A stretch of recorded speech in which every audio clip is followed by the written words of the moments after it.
The bigger than ever DTM Esports Championship is back. Back-to-back weeks as we were racing at Norisring just 7 days ago, and we arrive here at the virtual Oschersleben. It's myself, Lewis McGlade. Ewan O'Leary joins me in the commentary booth today, and Ewan, you've been keeping your eyes closely here on this DTM Esports Championship. It's been fantastic so far as we race to our live final in obviously just over a month's time. And look, it's really exciting to see. We've got some big names at the front, some new names potentially for some people in the world of sim racing moving their way to the fore as well.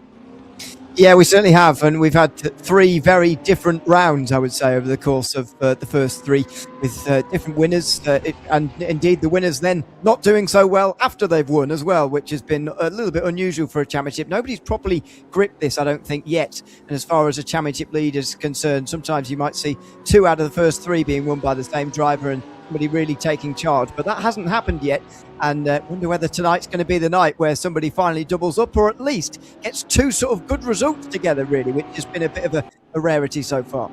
Yeah, it's been tricky. I mean, even comparing it to the pre-show round, the pre-season event that we had at Austria at the Red Bull Ring, that was won by Turka Hakkinen, Alessandro Ottaviani, then Norris Lerner, and of course last time Tim Yarsha, previous champion of the DTM Esports Championship a couple of years ago. Focusing on some of those drivers that have done so well before in DTM Esports, Lucas Muller, not the season that we were expecting from the champion of DTM Esports last year. No, absolutely, and I think it started really, didn't it, back at Zandvoort, where first of all he didn't qualify very well, then he got stuck in the midfield and got caught up in an incident. I can't remember who with, but through turn 10, through the hairpin, he went into a spin sort of towards the end of that race, and he's never really picked himself up from this, to be honest, and it's going to be a miracle if he repeats, to be honest. Some of the names who were challenging him, though, like Tim Yarshall and so on, who were the sort of outsiders for last season's championship, are there up towards the front, so it's not a complete loose slate of new names, but the reigning champion probably is not going to defend his crown as it stands.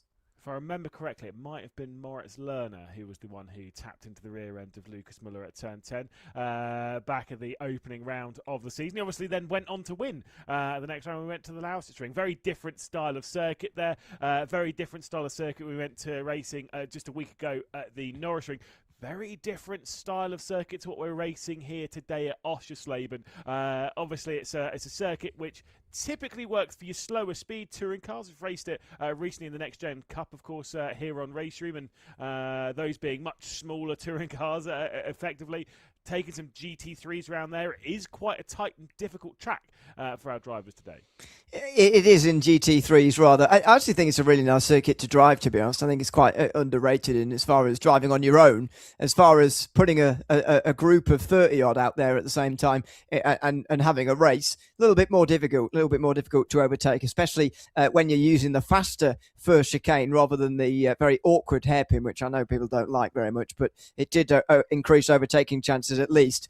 That was the one saving grace. But yeah, it's a very flowing circuit, which means there are few chances. But the great thing about this format is that you have 2 pit stops over the course of the day, as we've explained in every round. A pit stop window for your first one, and then your second one being made at any point after that. That really opens things up. And to be honest, in the early rounds, I didn't think people were using it very well in terms of using those pit stops to actually get ahead of one another. I thought of the Norisring, there were some really sort of outlandish strategies. There were some really unusual ones, and that's what you want to see. That's what you've got to do, especially at circuits like this, to get ahead. Yeah, where they're narrow, where they're tight, where track position does reign supreme. You've got to time those pit stops perfectly. And of course, just a week ago, like you said at the Norisring, it needed to be timed perfectly. Let's roll ourselves back just that 1 week and see exactly what happened at the Norisring.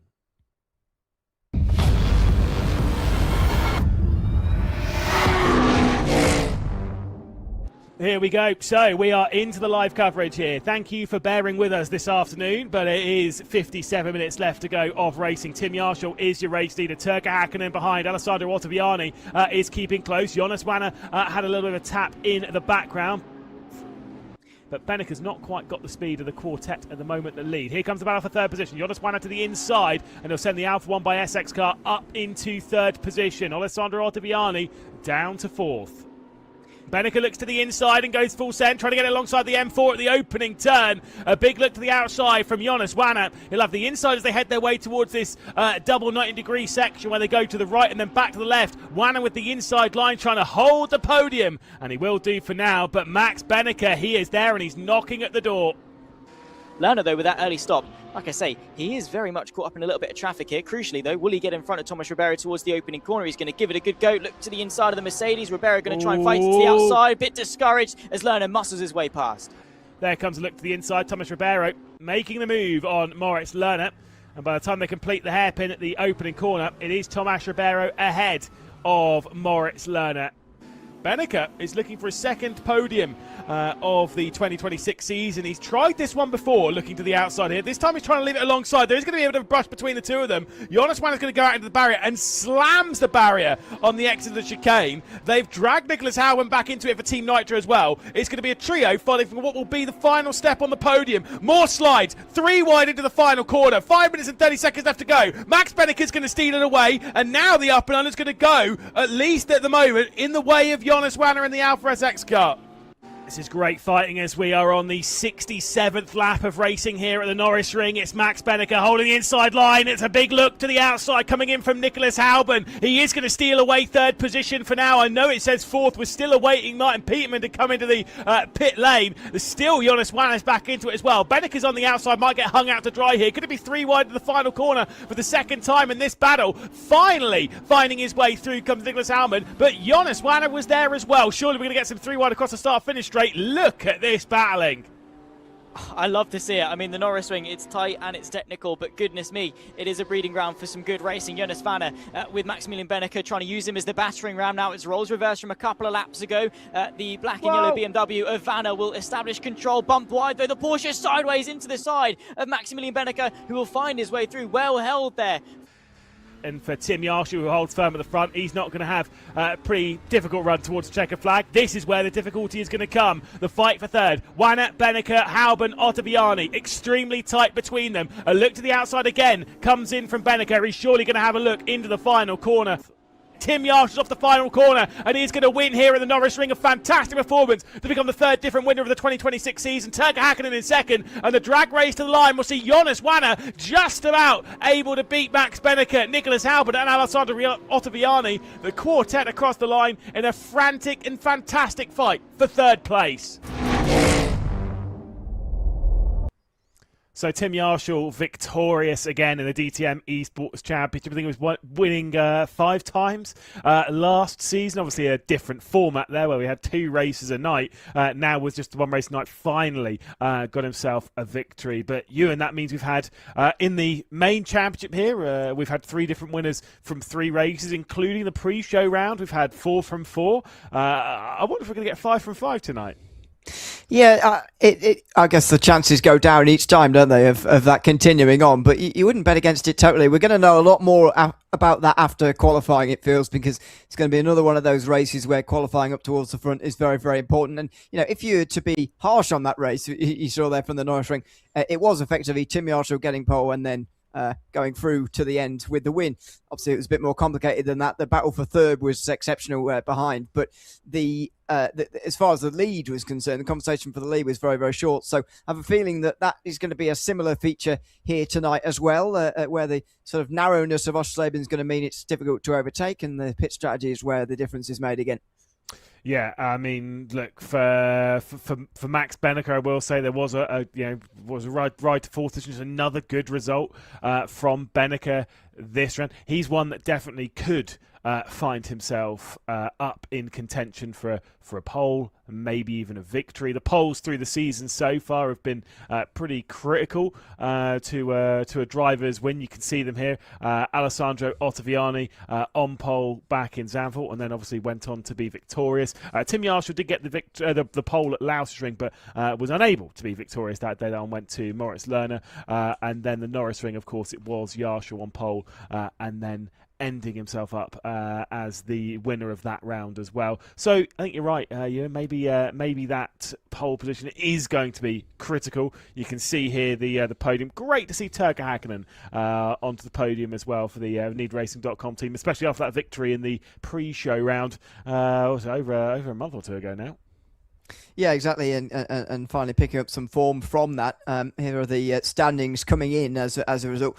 Thomas Ribeiro still the leader by 3 points in front of Jonas Vanner, then Maximilian Benneker, Tim Yarshall, Alessandro Ottaviani, top 5 covered by 11 points. What I was going to mention about Yarshall, by the way, is that he's got 2 podiums to his name as well, with third place at the Lausitzring as well. So good consistency from him. Moritz Lerner with some consistent-ish races as well, but as only 8th in the standings. So it's interesting to see how these standings actually come out, because Ribeiro hasn't really been well, I didn't see much of him, to be honest, at Norisring, and yet there he is still. Yeah. He's just consistent getting those points. If you're looking at those points thinking 2,900 and what? This is NASCAR. No, obviously the way the points work for DTM Esports, I said before, it is the biggest ever season of DTM Esports that we've had. It's not just our top split that are racing here. We're racing in splits below this. So some drivers that maybe are lower on the ranking system may be in server 1 for one round. Then depending on who shows up, they may be in server 2 for the next one, then come back up. Manuel Vera had that, and it's so that they also have the chance to be in the top 20, which of course is what they're all fighting for to get to our live final. Before we get there, though, obviously we're racing in just a week's time at Oschersleben, and we had it a little bit earlier on in the season. There is a Beat the Pro challenge. Let's take a look.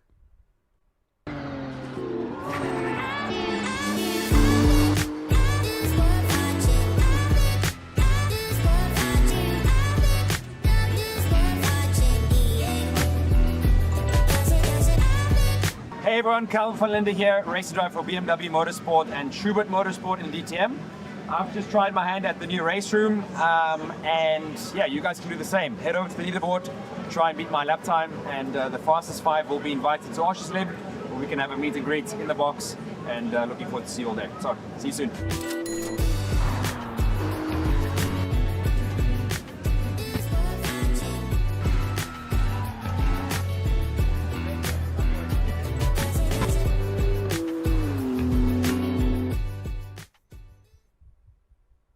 Kelvin van der Linde, one of the superstars of DTM, will be a driver that you can beat if you head your way to Oschersleben in just a week's time to join the DTM round. There's plenty of things, obviously, in the paddock area, including the DTM Esports stage, where you can go and, again, try and beat Kelvin van der Linde. And also, I'm sure you'll get your hands on some goodies in the paddock. You'll get to see some fantastic racing at Oschersleben, which, of course, Ewan, is where we're racing today. Let's talk a little bit about the track. Said before, it's quite narrow, it's quite technical, quite twisty, and very, very difficult. Those pit stops are going to be critical over the 60-minute race. Yeah, they certainly are, as this graphic shows here. Turn 1 and 2, very difficult, but a half chance, as all of them really are here. And then for a couple of hairpins, really, before you get to the triple left-hander, as the name suggests, there's a half chance to dive down the inside at that long hairpin as well once you get there. But again, you've got to be very, very, very close to the driver in front of you to do that. And then in towards the shell curve as well, where there's a half chance. But that's quite a fast right-hander at the end of the racetrack there. The pit lane just shoots off to the left just before you reach that final right-hander of the hairpin there. And those will be where the critical pit stops are going to be made. The first of them at least 15 minutes into the race, or in that middle half an hour or whatever. And then the next pit stop any time after that. So there's no time limit on that. And as we saw last week, the drivers have now started to experiment with going as long as possible, pretty much, right up to the very last lap. I think it was Martin Peterman who went right to the very last lap there at the Norisring, trying to do something a little bit different on strategy. And it may work, may not, but it's good to see them trying different things now, because they realise, they understand the necessity of that.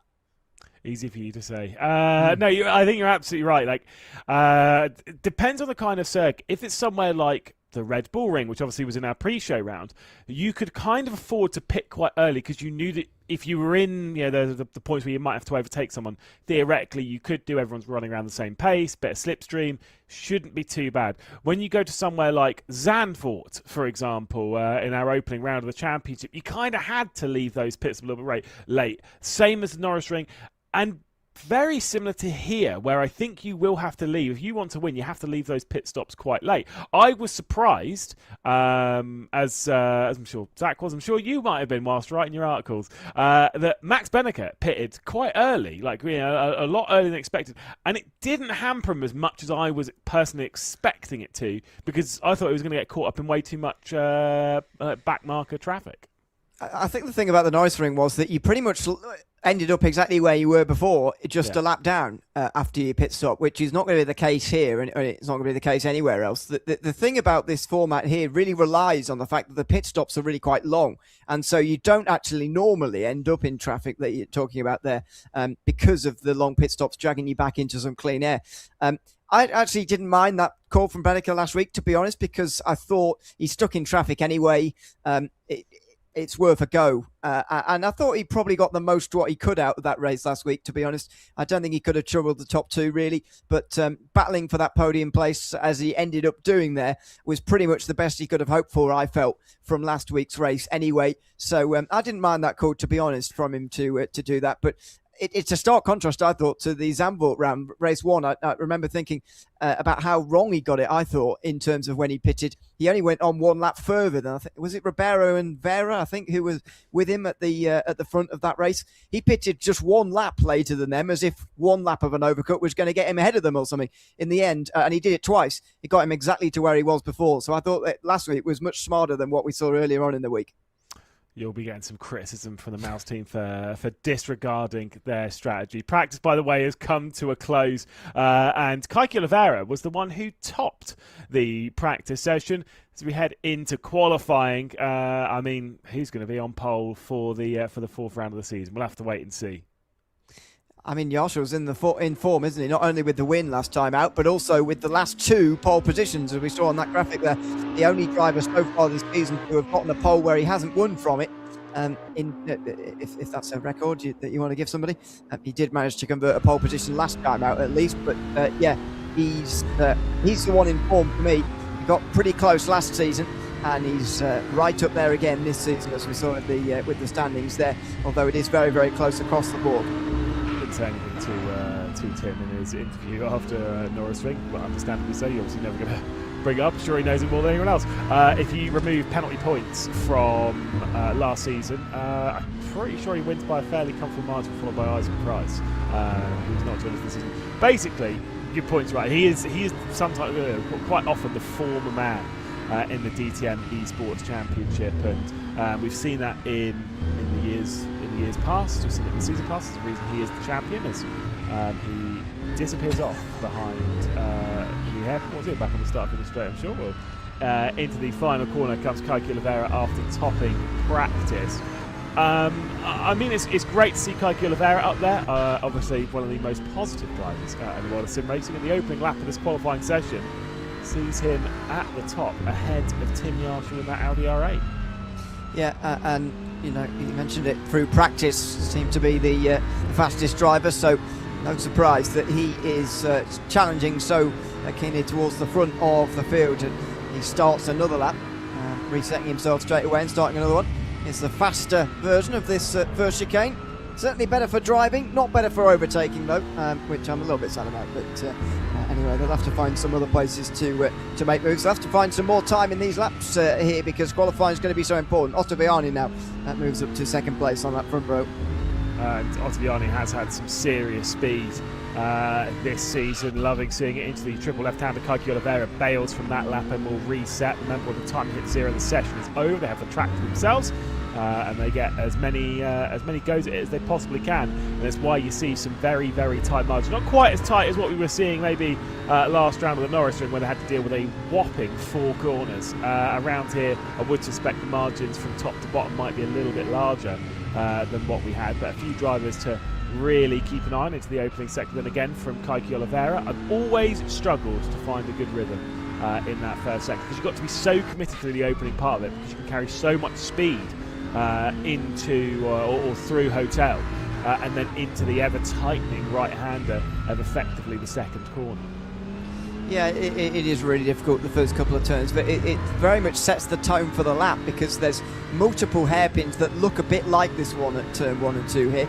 There's the turn 6 after the triple left-hander that sort of dives, then changing the other direction into turn 7, for example. There's obviously the hairpin of turn 3 as well, which is more of a standard one, but that's very much a theme for the lap here, switching one way, then back the other as you come through here. I actually think the faster layout here makes turn 2 a little bit easier, because you can sort of go for an early apex, smash the early apex, and then cut back in for a late one. When you're doing the turn 2 with the slow layout, it's such a tight hairpin. It's so long as well. It's like 270 degrees all the way around.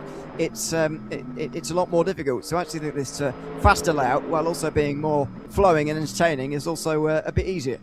Well, the provisional pole was held by Tim Yarshall. Nicholas Albon was able to improve himself up in the second position before Alessandro Ottaviani has stolen that provisional pole away. Lucas Müller trying to at least recover something from this season, puts himself into third in the session as Cody Nikolakowski bails from his lap. There is the Porsche of Alessandro Ottaviani, DTM Esports by SX. Of course, he's got a bit of partnership up there effectively for the Dur camp. It'll be a 1-2-3 for them. Tim Yarshall and Lucas Müller also a part of that camp, although those two representing the Falcon Sim Racing car. Goodness me, a bit of power put down there from Alessandro Ottaviani as Jonas Wanner now goes to third. The Dur cars are looking pretty strong this round, Ewan. Yeah, and once again, really, it's them mobbing the front here. Lucas Muller's quite far towards the front as well, which we haven't seen too much of this season, though he's just been pushed down to 5th by Tobias Grunewald, who's in 4th. Muller only 1/10 off of the pole, despite the fact he's in 5th place, and there's less than half a second separating the top 18. So I agree with you that this is much more technical than the Norisring, and so you'd think there'd be bigger gaps, but really that hasn't transpired just yet. 1 minute and 40 seconds left to go. For a lot of drivers, it'll be starting their final laps of this session again. Once the checkered flag is out, the session is over. Lucas Müller will be on his last lap. He's gone through the S section. He's got the final 2 corners left to go, and he'll use the entry of pit lane just to get that better apex into the final corner. Any improvement from the champion up towards the line for Falcon Sim Racing. Lucas Müller goes to 3rd. Good improvement for the Falcon Sim Racing driver. Now here comes Tim Yarshall. Yeah, and can Muller even assist Yarshall in any way during this race? If they start 2nd and 3rd like this, then they might well end up doing just that. But let's see. He's got to find 100th of a second here as Yarshall over Ottaviani, who currently holds the pole position. Are we about to see these two go at it again? The two who've taken the 3 pole positions between them so far this season look like they're going to share the front row again here.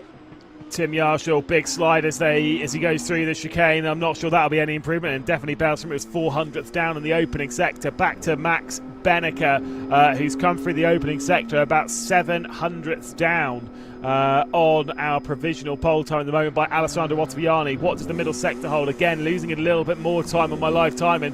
It is Benneker dropping. Kaiki Oliveira will be the next one to come round. Will there be any improvement from him after topping practice? There will not. Oliveira will end in 10th. And Max Benneker has 1 final corner left to go to see if there's going to be any improvement from the Mouse driver.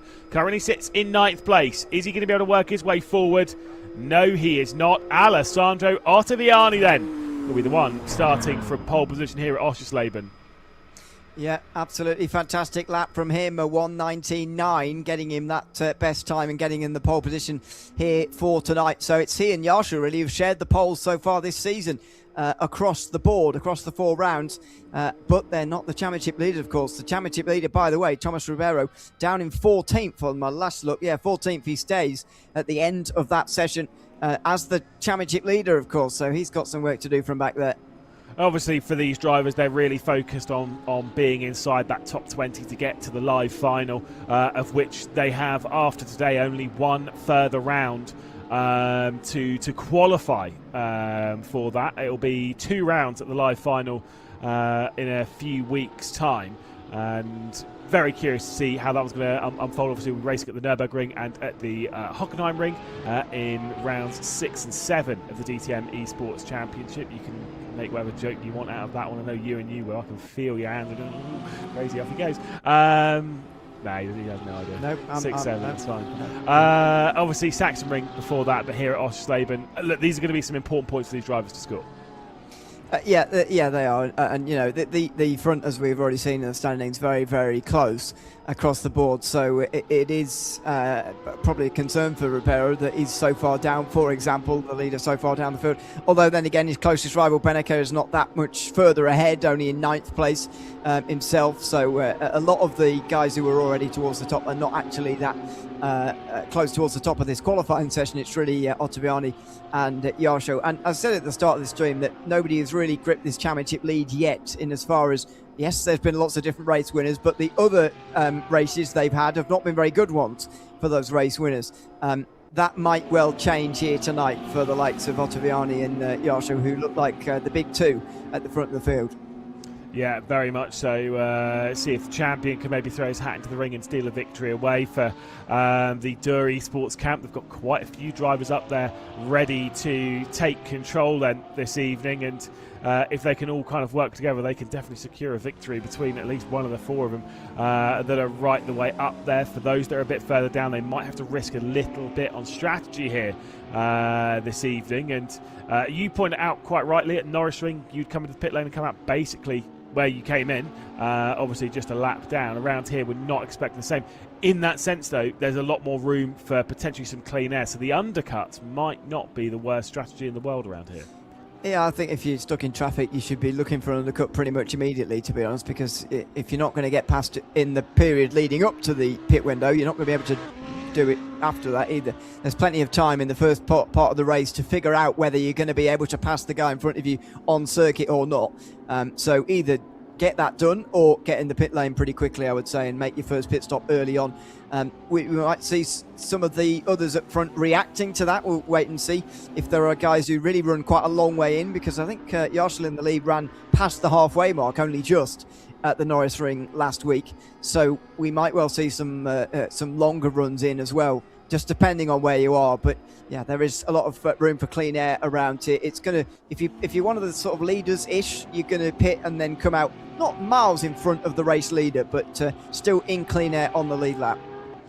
Obviously, we've got a couple of minutes left to go of warm-up. The race is just on the horizon, and I think it would be hard-pressed to look past the top couple of rows as to maybe where your winner's going to come from. But I do think, as we'll see them driving around in the warm-up session, currently being topped by Moritz Lerner. Super relevant in the warm-up session. Everyone's doing their own thing, maybe practicing pit entries and such. Really important to get those right around here. For some that are maybe a little bit further down, do you know what? I wouldn't necessarily count out your Max Benekers and stuff, who've actually used strategy quite well this season, been a bit aggressive on it to move their way forward into a podium contention position. Yeah, I'd say the pit stop's going to be so crucial here that you sort of have to use those to move up, and it's not about moving up to actually try and win the race, because that's going to be very difficult. It's about sort of moving up to a better position, really, and perhaps that would be a podium position in this race. Who knows? Oh, hello. Oh, hello. Goodness me. Anyway, yeah, that's sort of the aim, really. Just move up a little bit further, and that might, especially for the likes of Max Beneke, for example, who's tied third in the championship here with Yarshel. I mean, he probably does need to be ahead of Yarshel if he wants to stay ahead of him in the standings, but even so, just finishing ahead of Ribeiro by a few points, getting a bit close to the championship leads. Same for Jonas Vanner as well. Just get a little bit closer to that championship lead by a few points or so. It's they're all hanging around the right position-ish here at this stage in the season. Saw Martin Peterman there driving around, expecting maybe to go very long in this race. Remember the pit stops, they have to make 2 of them. The first of which has to be done between 45 minutes to go and 15 minutes to go, and the second one can be any time after that, including in the final 15 minutes of the race, as long as it's not on the final lap of the race. Warm-up has just come to a close. Moritz Lerner did end it at the top. Again, super irrelevant. I think it was only like 3 times set in that warm-up session. the race is just on the horizon. 60 minutes of racing, this 1 hour format for the DTM Esports Championship, of course being run not just here in Server 1 but also in splits down the field for DTM Esports as they all try and score points and race our way towards our season finale. Ewan O'Leary, very quickly, a pick for the win? Any chances? I'm going to go for Yarshall going back to back and denying Ottaviani a win from the pole. I don't really have any justification, to be honest, but the win's very unlikely, I would say, to come from anywhere below that front row, maybe second row, as you said, but lower than that, I think it's going to be almost impossible. Well, you know me, I like stats and forms, and I also like trends to sometimes keep up. We've had a different winner for every round that we've raced this season, including the pre-season round. I think that might well continue, and I'm going to go for a return drive from our champion, Lucas Muller. He'll be starting from the second row. For Alessandro Ottaviani, though, he will be on pole, and he will be ready to try and lead the field away and lead down into that opening corner, which is going to get tricky. I suspect we're going to get some drama in the opening stages. They're about to start their formation lap. I mean, this is going to be fun. It is, yeah, and I say that first chicane, we're about to see it here on this opening lap. Well, for the formation lap, sorry, but for the opening lap, we're going to see it. You know, very, very interesting for it. Look at the way that it's sort of almost the racing line almost narrows there. The first turn, the actual left-handed turn, you can actually fit quite a few cars wide. Really smashes in very narrow though in time for the right-hander itself. So I'm not actually sure which side the leader starts here, but Oschersleben, but it does matter an awful lot as to which side of the grid you're actually on. I'm going to assume left side. That's not the side I'd pick, if I'm honest with you. Yeah, but it's the inside for turn 1. Yeah, but it's the outside for turn 2. yeah, which is fair. But then, I think around here it would be the inside for turn 1. That would be the legal line for it, at least with rules. But then sometimes it's not what you think it is. I say for Ottaviani, for Yarshall, for Muller, for one of the front few rows, all effectively in association. Believe in each other, you know, there's going to be a little bit of control there. Tim Yarshall, Lucas Muller, Jonas Wanner will be, you know, working close together as they did throughout the previous season. Some drivers to really keep an eye on further back. Tobias Groenewold, 5th and 6th for Team Nitro. So I didn't even realise that's actually quite qualifying for the Team Nitro squad. Yeah, on what has otherwise been quite a quiet season, really. When you look at the front contenders, Hubin was sort of involved there or thereabouts on the fringes of the top 3 at times last week, but not so much. So it will be the right-hand side for Ottaviani. He will get the outside at turn 1, but the inside in time for turn 2. And I'm sure he'll time this perfectly on the start. Final corner there, going to head their way through. Alessandro Ottaviani, Tim Yarshall, the front row. 6 minutes of racing ahead of us, and plenty of drivers to be questioned as to how far they can work their way forward.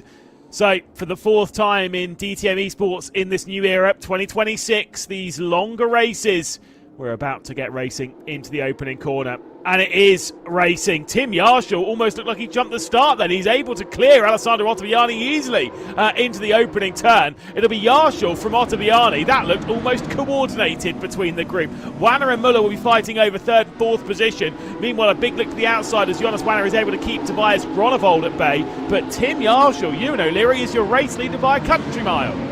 That was very, very unusual, that start there. The leader looked like Tim Yarshall. The pole sitter looked like Tim Yarshall there. And he just jumped away from Ottaviani, almost as if deciding when to go himself, rather than waiting on the leader's call. And Yarshall leads this race in towards turn 1. So it didn't actually matter in the end which side the pole sitter was on. He was going to get smoked either way, because Yarshall, as he said at the time, almost looked like a jump start. He's so far in front.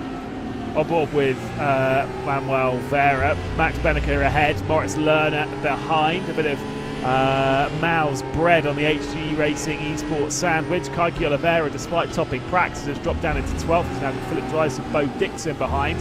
The pair of those will fight. You can see that a little bit in the mirror here. Manuel Vera better through the S's into the penultimate corner. Will try and get back to the inside, but clobbers that sausage curb before having Moritz Lerner firing his way down the inside. The Lausitzring winner is trying to fight his way through and muscle his way past. Can't do it there, can Lerner. I wonder if he might be a sitting duck for the BMW M4 that sits behind the BS competition.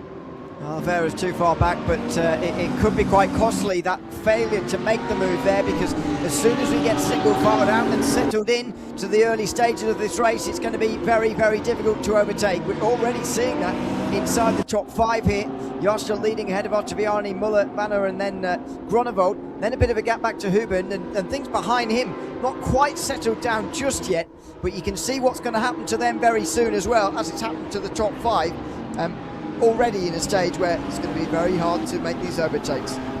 Yeah, it's the fast-flowing nature of this track. You could see just ahead there, Max Benneker and Turger Hakkinen both taking slightly wider lines there as they head their way through the chicane and out towards the S's section. There was just a little bit pushing away. I kind of wonder if Turger Hakkinen maybe felt he needed to go a little bit wider there for the NewsRacing.com team, just to make sure that he wasn't tapped in the rear from the red and white of Max Benneker. 11th position we're looking at here, Moritz Lerner, Kike Oliveira, and those distinctive BS competition Brazilian colours of Oliveira settling into this race. I wonder how disappointed he would have been after qualifying though, knowing that he topped the practice, knowing that he's got the pace, but it just didn't quite come together. He's got to get his head back into the game.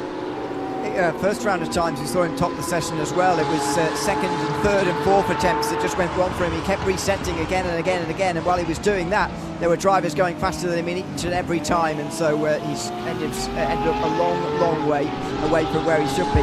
This though is where the sort of qualifying pace almost equalises. It feels like everybody's running at the same speed, because overtakes are made to be very, very difficult indeed. Manuel Vera is under a lot of pressure here, and this is a group really stemming from Nicholas Subban, as I said earlier, for 6th position, but pressure goes all the way down here. It goes almost to the back end of the top 20 here and outside of it here, so there's chances all the way down to make moves, but say as they settle in here, the chance for a move gets less and less with each lap.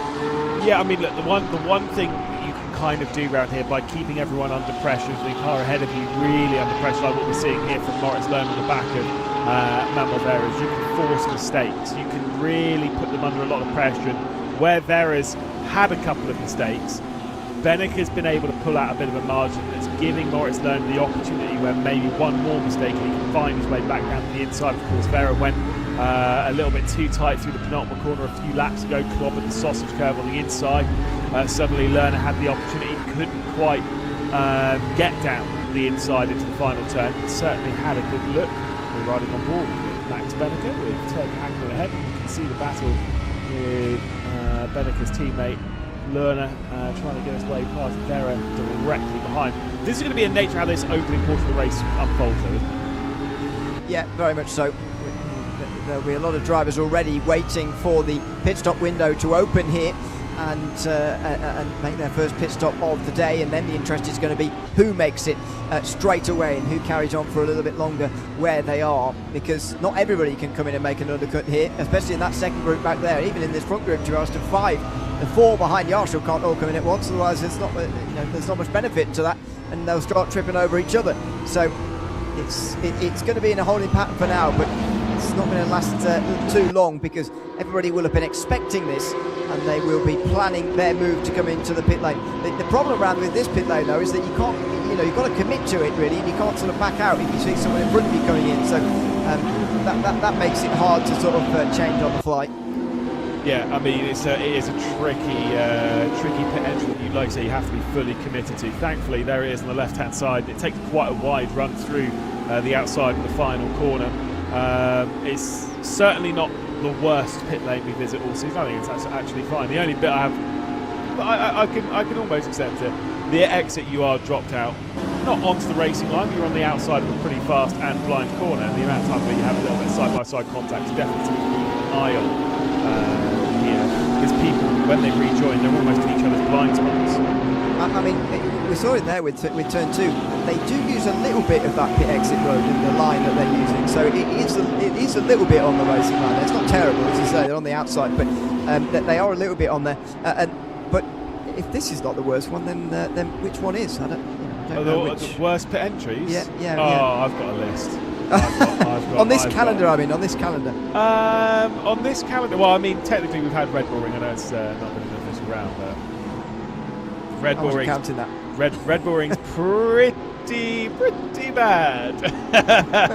I'm quite particular on pit entries and exits. The worst one on planet Earth is a slam dunk and a great victory for Brands Hatch in West Kingsdown in Kent. Worst of both. Oh, worst combined exit and entry. Yeah, 100%. Absolutely awful. Love the track, but the pit lane is diabolical. Thankfully, we don't come here in DTM Esports. Well, not anymore. Yeah, exactly. Well, I say DTM Esports. When was the last time DTM Real Life was there? Was it 2019? Was it? Did I mention that? Did that happen? I think so. Was it? No, it was the first time I didn't go right. It was 2005. I visited there with my brother. I spent most of the day. We were in a fire spine.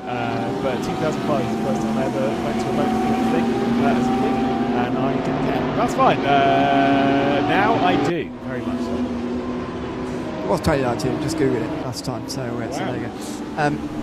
It feels like it was longer ago than that. Anyway, this front five is still as they are. So saw a little bit side by side in the background, by the way, of the group for 6th position a little bit earlier on. I don't think it was too consequential between some of the drivers, but it was around the kind of place where Thomas Ribeiro is at the moment. He's actually lost a place since where he qualified, so it's not great for the championship leader, really. And when you're looking to sort of conserve your sort of standing at the front of the standings heading into the live final, if you're going to be there, then it's not the race that he would have been looking for. But then again, as I say, nobody's really had the season that they've been looking for yet. Anyway.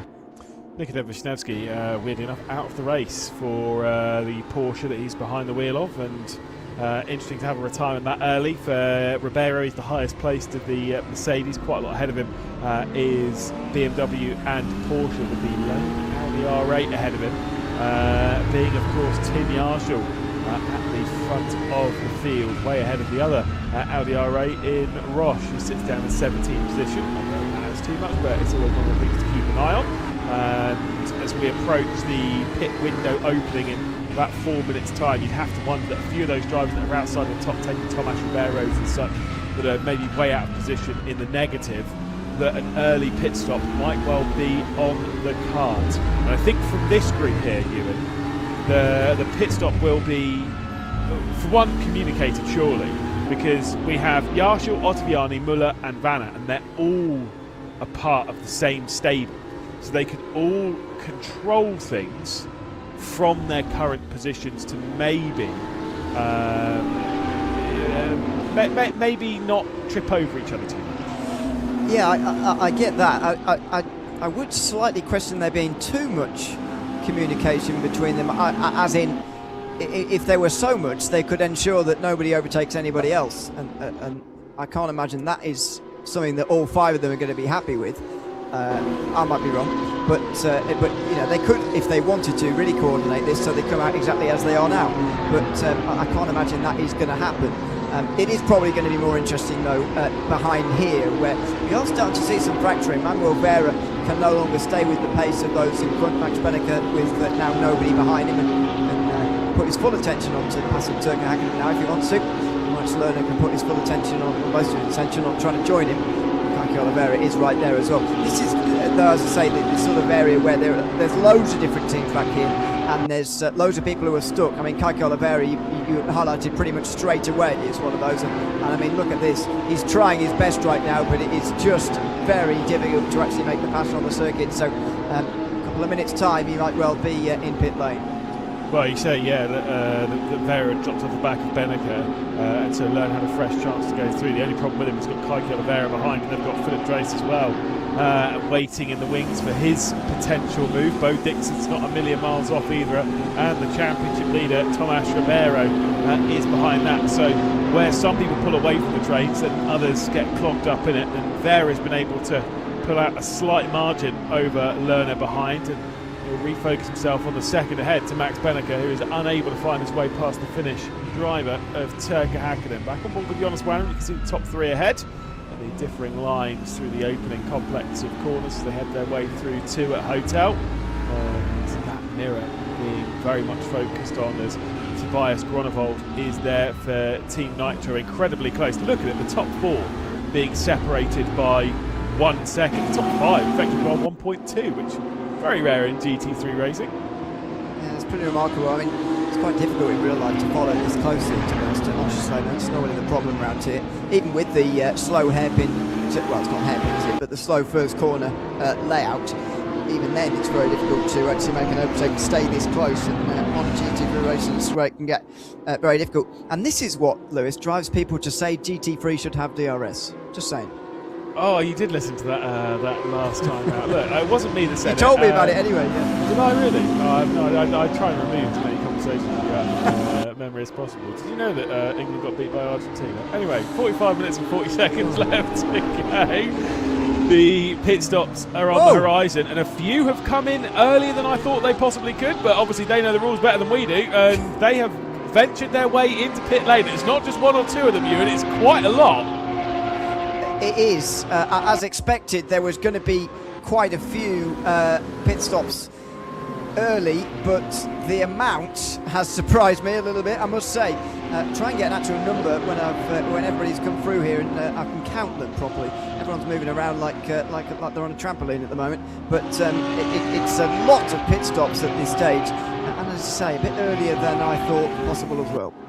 Yeah, I think it's 16th down into the pit lane, so it's 12 cars. I mean, you have enough fingers to count those on, and Roche, Muller, Drives, etc.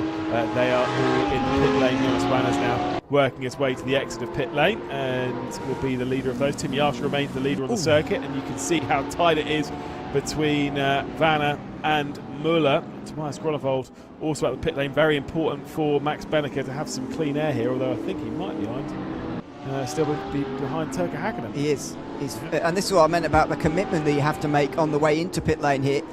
He wouldn't have known, obviously, that Hakkinen was going to come in as well, and if he hadn't have known that, he would have carried on. Yarsha and Ottavani aren't going to come in to cover them off, by the way. I'm just rereading the rules again. The pit window is between minute 15 and minute 45 of the race. They came in before that, but does that mean when they go out, it has to be after 15 minutes? I was going to say, I'm going to assume the mandatory requirement it'll be as long as they're leaving the pit lane after that time. Which I don't agree with, actually. I know. I know it's on the tip of your tongue. Like, yeah, that's okay. Yeah. That is literally what I was about to say, actually. Yeah. It's not that I don't like that particularly, but anyway, it doesn't matter. It was not possible, was it, that 15 drivers would make the same error like that? So I knew that it wouldn't be possible. I was just wondering whether the actual opening, I'd forgotten, and the opening was on 10, and everybody just decided that lap to come in, which would have been even more strange. But no, it is 15, and it is when they exit, as Yarsha is now doing. Tim Yarsha is, as I say, on the exit pit lane. Where is he going to come out compared to the drivers that he was around? Is it comfortably clear, or is it behind? Oh, almost slotting right into the middle, side by side. What will effectively second place? They return into their quartet, and it's Alessandro Ottaviani who's lost out to Jonas Vanna and all that. So Ottaviani down to third. Vanna will be up into second position, and of course Yarsha will return to the race lead once the drivers ahead have ventured their way into pit lane. But I'm not going to lie to you, and if I am one of those drivers up ahead, I'm not feeling a rush to come into pit lane. I might enjoy sitting towards the front for a bit, although I think Spiegel has potentially himself. Might have been Matteo Leckie, but it's definitely Spiegel is dropping down the field, so I guess it is him. So that will lead to 7 to come. Yeah, I mean, this is the strange thing I've found about this season so far, really, is that I would agree in this scenario, I'd say Huben, Filippo and Lerner, well, all of them, to be honest, now they're stretched out, maybe with the exception of Peterman, who's behind Hasser at the moment. I'd say go on for pretty much as long as he can here in the clean air, because they're not going to be in clean air if they come into pit lane. They're going to have to try and get past somebody again, so I would stay out for as long as possible. But this is where the strangeness has come in, because for example, Benneker was in this situation at Zandvoort and decided to come in very, very quickly, and it's happened in other races as well, but pretty much all the others other than the Norisring last week, and they just haven't been carrying on for very long to try and make an overcut work. So let's see how long they actually give this, because so far they haven't been giving it very long so far. Yep, indeed, in a rush to find their way onto pit lane, but the awkward bit from that, at least I know you'll be in the same camp as me, is that this So you've all had the opportunity to basically do what you want with strategy within the confines of the pit window and the mandatory requirements that apparently are 50-50. They've all done the same thing. So what's the point? At least try and do something. Matej Mikovic has now worked his way down onto pit lane. Yeah, try and gamble. Just give it a go. Have a little gamble and see what you might get on a nice Saturday evening here in DTM Esports. Just do something different.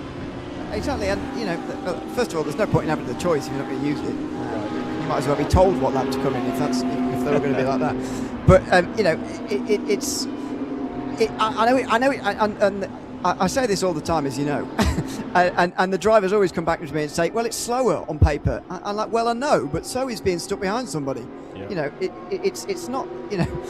It's not an ideal strategy versus a not ideal one. It's two unideal strategies against one another. So you might as well try something different.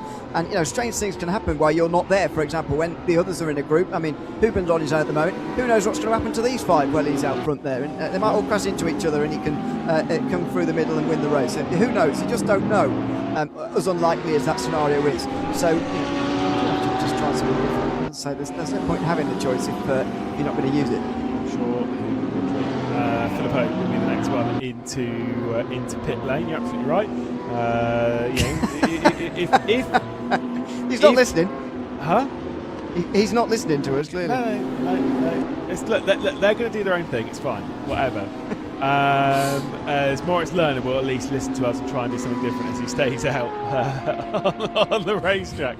The thing is, the way obviously it's fine because he has actually done something different in the sense of he's gone out for another few laps has compared to some of the others. Fair enough.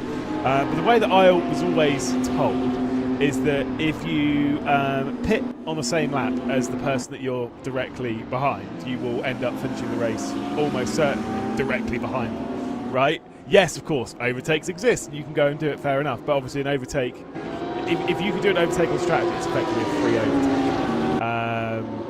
And so by sitting behind, yeah, look, it is what it is. The thing is, they all run the same pace anyway, doesn't it? So I guess it doesn't really matter to them whether they're pitting now, later, earlier, whatever. They're all running basically the same pace regardless, so you just end up going through the pit lane and then coming out pretty much exactly where you were anyway. But, that's not entirely been the case so far in this front group. I mean, Vanna's ahead of Ottaviani now. That wasn't the case before. This is side-by-side between Vera and Filippo. These two weren't side-by-side before, of course. Lerner's trying to... and again, this is the advantage of the undercut. Vera's now fighting with Filippo. The fact that they are fighting probably means that Lerner's now going to be right behind his teammate Beneke and into, well, whatever place that will end up being. When everybody comes into pit lane here, probably about 10th, 11th, when the others come into pit lane up ahead there. So again, there's an advantage for the overcut. I know that they're all running on very similar speed, but Vanna was able to jump Ottaviani in a slight undercut. I know they weren't able to undercut by any further because that was when the pit window opens, but what's stopping any of these five from going in right now? The pit window's open for the final stop. You can make that one you like when you've made your first one. Yep, exactly. Any point between now and the end of the race, these drivers can make their second and final stop of the evening. We're on board with Tim Yarshall, our net race leader. 4 drivers ahead yet to come into pit lane. Obviously Sebastian Ray, Martin Peterman, Florian Haase and Moritz Lerner. God, if you're a German and a fan of very, very national German sim racing, that tower does look pretty good. 6 of them, one for the first 2 6.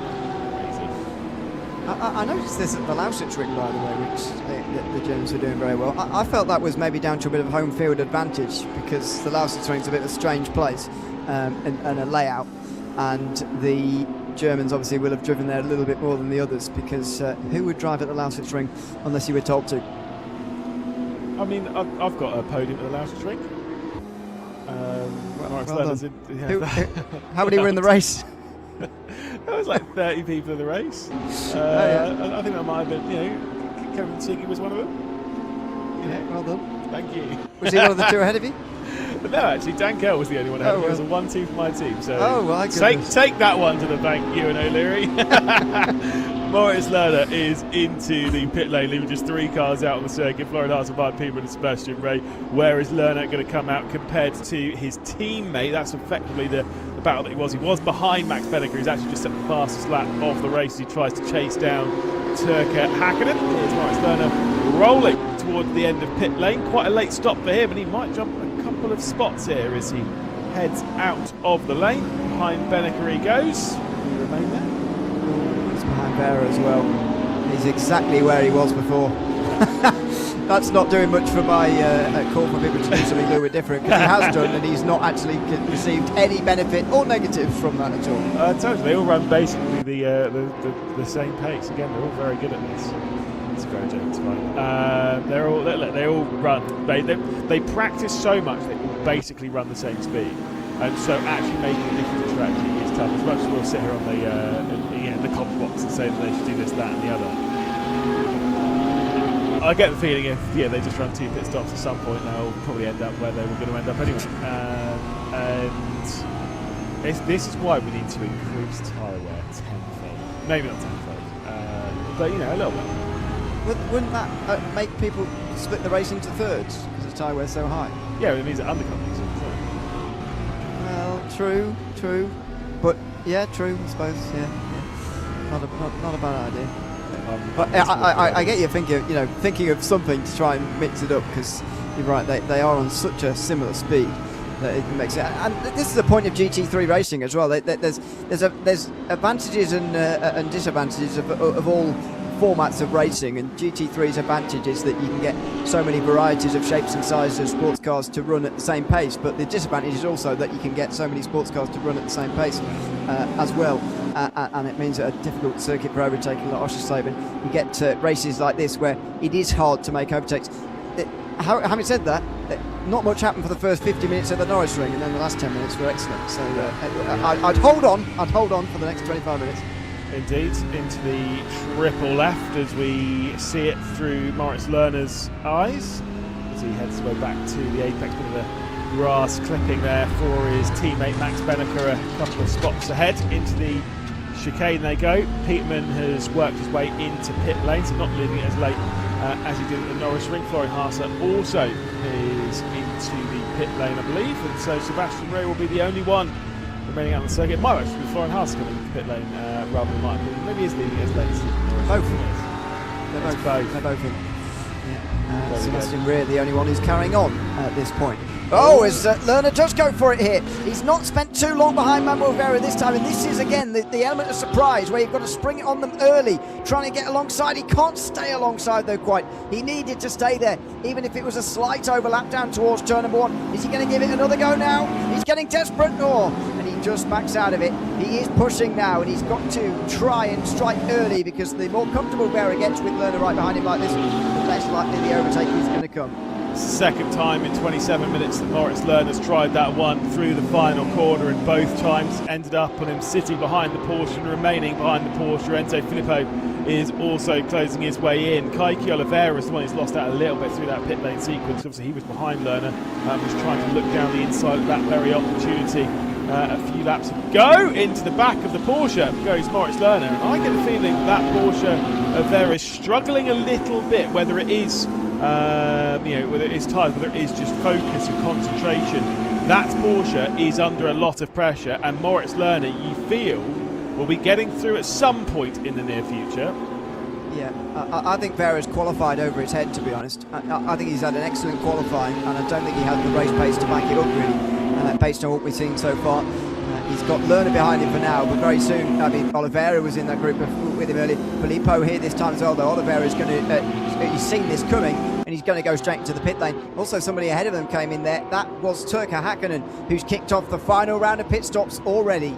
Yeah, going in early and trying to perform a bit of an undercut here as it remains extremely close in the fight for 9th position. It will be 9th by the end of the race anyway, if all things play out, because as much as Turkka Häkkinen's coming to the pit lane to do his second pit stop, Sebastian Ray at the front of the field has yet to do his very first. 32 minutes left to go here in round 4 of the DTM Esports Championship, and from second on back, one pit stop, one of the mandatory pit stops has been completed. That will unleash the likes of Max Benneker a little bit. Of course, has the fastest lap of this race. I wonder if he can do that again. Maybe he'll be able to jump Turkka Häkkinen. If not, Turkka Häkkinen might, with the clean air, be able to jump up into this group. Tim Yarshall, the leader of those that have stopped, from Jonas Banner, Alessandro Ottaviani, Lucas Miller and Tobias Gronewold, the top 5 of those yet to stop.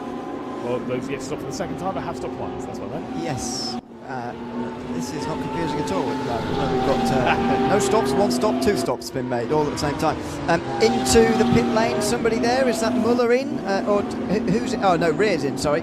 And there is a bit of movement going on around where Muller is. It's hard to, because the pit lane entry is so... there he is, he's finally coming now.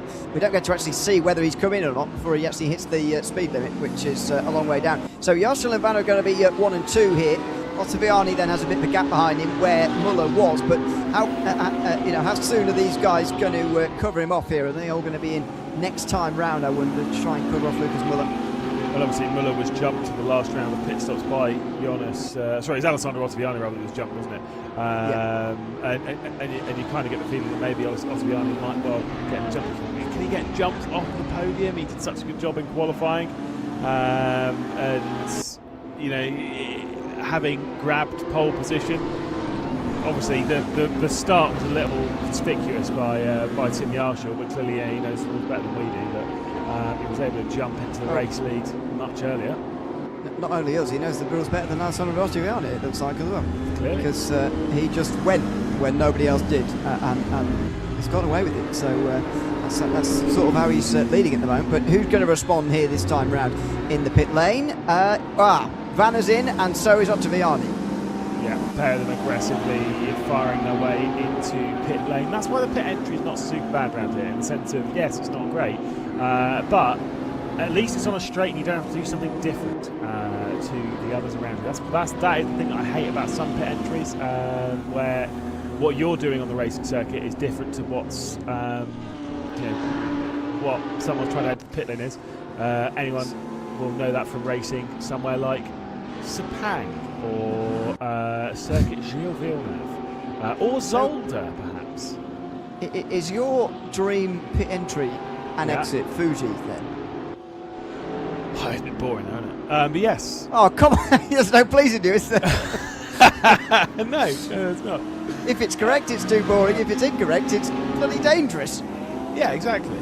Yeah, no, I mean, look, Fuji is a bit boring. But yeah, no, Fuji's perfect. It's boring. Fuji's got the same pit entry as Azerbaijan, just the opposite way round.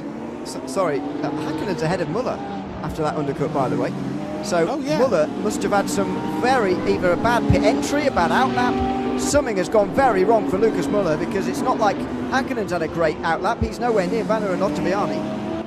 Yeah, indeed. Well, Turkka Häkkinen up to 16th place as into the pit lane comes Tim Jarschel and Tobias Gronewold from the front of the field. Nicholas Albon will become your race leader as we pass over into the second half of this race. Moritz Lerner up to second position, Enzo Filippo, and we'll try and keep you appraised as to who is where when it comes to the pit stops. But that is difficult for Lucas Muller to swallow, because you can see he's the one that's definitely lost time, because Jonas Vanna and Alessandro Ottaviani are a fair way ahead.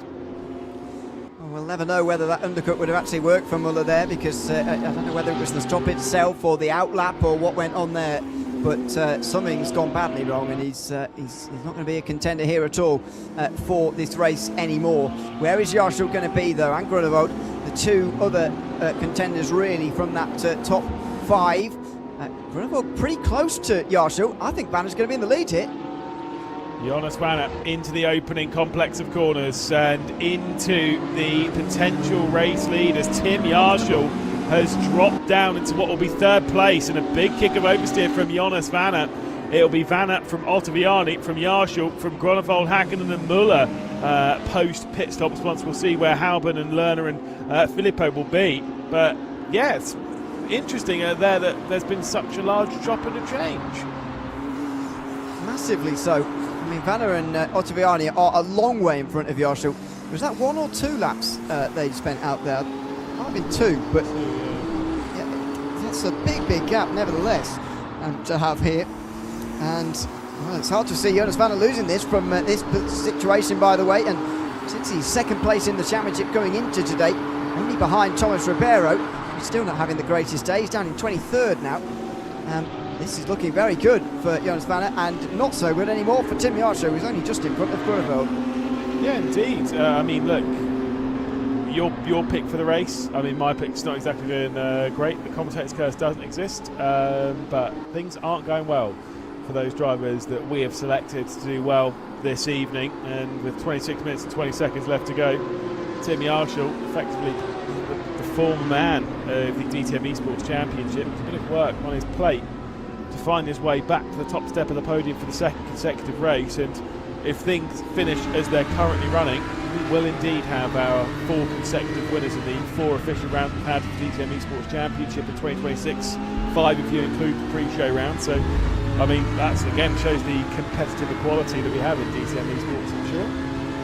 Yeah, we've seen a show of that here tonight as well, because of the similarity in the speed that we've seen from everybody again here tonight. It's been remarkably close. And it's at times led to us sort of thinking, well, this is never going to change. The speeds are so similar.